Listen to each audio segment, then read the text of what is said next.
E aí, liderança top, liderança de São Paulo, do Tamo Junto. Olha só que bom que a gente tá aqui.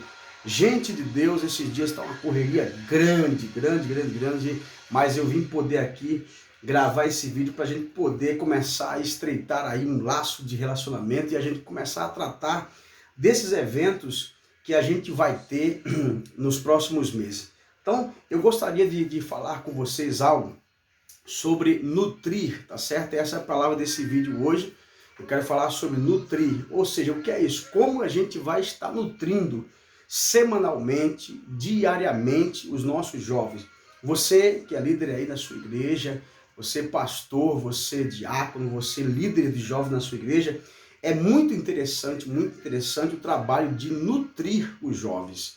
Isso pode ser diariamente, isso pode ser semanalmente, não pode passar de semanalmente, porque aí, se a gente está falando de nutrir, então você já sabe que o jovem vai morrer de fome, né? É verdade, porque a gente precisa entender que nós temos uma responsabilidade, uma liderança, ela tem uma responsabilidade. Você foi colocado aí para liderar a sua igreja aí, por um motivo, foi visto em você um potencial. É a primeira coisa. O pastor ele vê um potencial no diácono, naquele jovem que mais ele vamos dizer assim, se dedicou e ele, pastor, olhou para você e disse assim, olha, Deus está me dando um comando. Você foi levantado como uma liderança, então você precisa entender a responsabilidade de liderar. E aí você tem que entender que você tem que ser criativo, você tem que ser carismático, mas você tem que ser responsável e você tem que ser verdadeiro com os seus jovens, certo?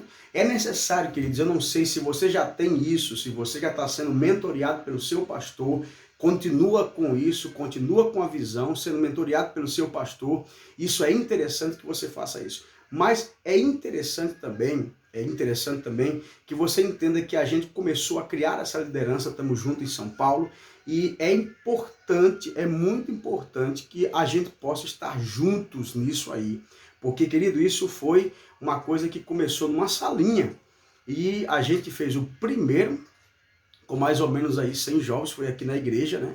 E aí a gente faz agora o segundo na Shekinah, e tem quase 300 jovens na igreja, e se juntou mais igreja. Eu vi aí o pastor Reginaldo, né, trabalhando, se empenhando aí, se empenhou em fazer um trabalho de evangelismo criativo com as camisetas. Nossa, isso aí chamou muito minha atenção e eu estou muito super interessado para a gente poder estar fazendo isso aqui também, porque foi uma ideia do pastor Reginaldo. O que ele fez? Levantou um dinheiro aí, levantou, vamos dizer assim, fundos com os jovens, eles fizeram um lava-jato na igreja, né? E eles começaram a levantar fundos, eles compraram as camisas, no lugar de vender as camisas, eles começaram a evangelizar com as camisas. Isso é muito interessante. Então, gostaria de pedir para vocês serem criativos. Então, vamos lá tratar de algumas datas, tá bom? O nosso próximo evento, agora em outubro, será no sábado, dia 24, né? E eu vou colocar essa hora, mas eu creio que com o pastor Wagner, lá na sede da Shekinah, vai dar certo a gente fazer às 19 horas. Por causa que temos que pensar no seguinte, na nossa volta para casa, muitas das vezes tem jovens, tem adolescentes que as mães liberam ir e ficam super preocupadas na volta. Então a gente vai dar um jeito de começar esse evento aí às 19 horas. Por que a gente vai começar mais cedo? Porque quem vai sair daqui do centro, né, para lá, como por exemplo eu, minha igreja, ela vai sair, vai sair mais cedo, vai chegar lá cedo e a gente vai acabar esse evento aí estourando 9h30 da noite, para a gente estar voltando mais cedo, para que as mães possam sempre estar liberando os adolescentes que gostam de ir, porque você sabe, quando a gente fala de evento jovem na igreja, um monte de adolescente gosta de estar lá. E a gente vai dizer o quê? Não, não pode. Sabe, às vezes é bom abrir uma exceção para eles poderem trabalhar, para eles poderem estar juntos e poder desfrutar também e crescer também no nosso meio, não é verdade? Então, vamos começar a estabelecer algumas coisas. Somos uma liderança responsável. Isso é interessante a gente saber disso. Somos uma liderança e somos uma liderança super responsável. Então a gente já vai entender, queridos, que quando eu comecei a entender sobre liderança, eu entendi que nós não somos uma ditadura, nós somos um exemplo, amém? Então a gente não vai reger a nossa liderança com braço de ferro, não é isso. A gente tem que entender que a autoridade ela não se impõe, ela se conquista. Então, conquiste essa autoridade no meio dos jovens e a forma de nutrir é necessário que semanalmente você tenha aí um videozinho, você tenha aí uma mensagenzinha, você tenha algo aí que você possa estar nutrindo os seus jovens semanalmente. Eu estou pegando muito no pé aqui da galera, porque eu sei que tem jovem que de vez em quando, você sabe, né? Se você não ficar no pé, ele se desvirtua. E tem jovem que começa a fazer um monte de besteira, a gente tem que estar em cima. Então, vê se você vai me entender o que eu vou falar. Eu tenho uma palavra, eu vou soltar essa palavra aqui para você, tá? E aí você vai entendendo, daí você vai se inspirando por ela. Levítico 6, 7 diz assim, 6, 13 diz assim, e o fogo arderá continuamente sobre o altar. Olha, querido, naquele tempo, os sacerdotes, eles tinham que estar fazendo o fogo nunca parar.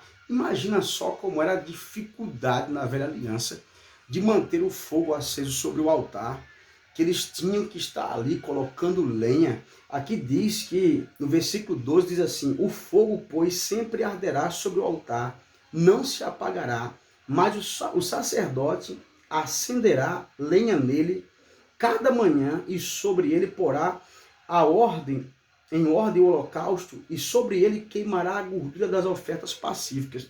Eu fico imaginando como era na velha aliança, para que o altar estivesse ali aceso, que todos os dias o sacerdote tinha que estar ali colocando lenha, né? E ele colocava lenha pela manhã. Imagina as toras de lenha que ele tinha que colocar ali para queimar, para que os sacrifícios fossem apresentados. E aí eu quero trazer isso para a nova aliança. Você entende que agora o fogo está dentro de você. Eu não sei se você está vivendo o Atos 2 na sua vida, mas eu posso dizer que eu estou vivendo o Atos 2. E depois que aconteceu o Atos 2, a palavra de Deus diz que o fogo, aquela chama que veio repartida como línguas de fogo, caiu sobre eles, estavam sobre eles. Eu quero dizer que o Espírito Santo, quando ele entrou no ser humano, quando ele se apossou de nós, esse altar, ele está queimando diariamente. E é uma forma de você entender, querido, que nutrir diariamente. Se o sacerdote tinha que ir lá todos os dias colocar a lenha para que o fogo não apagasse, eu quero dizer que você precisa estar nutrindo os seus jovens, afogueando. Mas para isso, você tem que estar afogueado, você tem que estar cheio do Espírito todos os dias. E como é que eu faço isso, pastor? Qual é a lenha que vai fazer esse fogo queimar? A palavra, a oração, o tempo de adoração, o tempo que você tem com Deus, sabe? Aquilo que você vai gastar de tempo com Deus. É necessário que você possa estar fazendo isso. Gaste tempo com Deus, para que todos os dias você possa estar se nutrindo e possa estar nutrindo a outros. Nós sabemos que no nosso meio há bebês espirituais, que são aqueles jovens que estão começando a sua carreira com Cristo e que infelizmente esses jovens aí você vai ter que estar trocando fraldas ainda. Sim, por quê, pastor? Porque são jovens que estão começando uma carreira com Cristo, então você vai ter que ter paciência para orientar, você vai ter que ter paciência com eles para poder ouvi-los. É necessário, querido, que você sempre faça isso. Há uma necessidade muito grande de você fazer isso. Todos os dias faça isso. Eu estou gravando esse primeiro vídeo, vou dar uma pausa aqui e eu vou voltar com outro vídeo para poder a gente terminar essa parte da nutrição e dos eventos que vão acontecer esse mês, tá bom? Aguarda aí.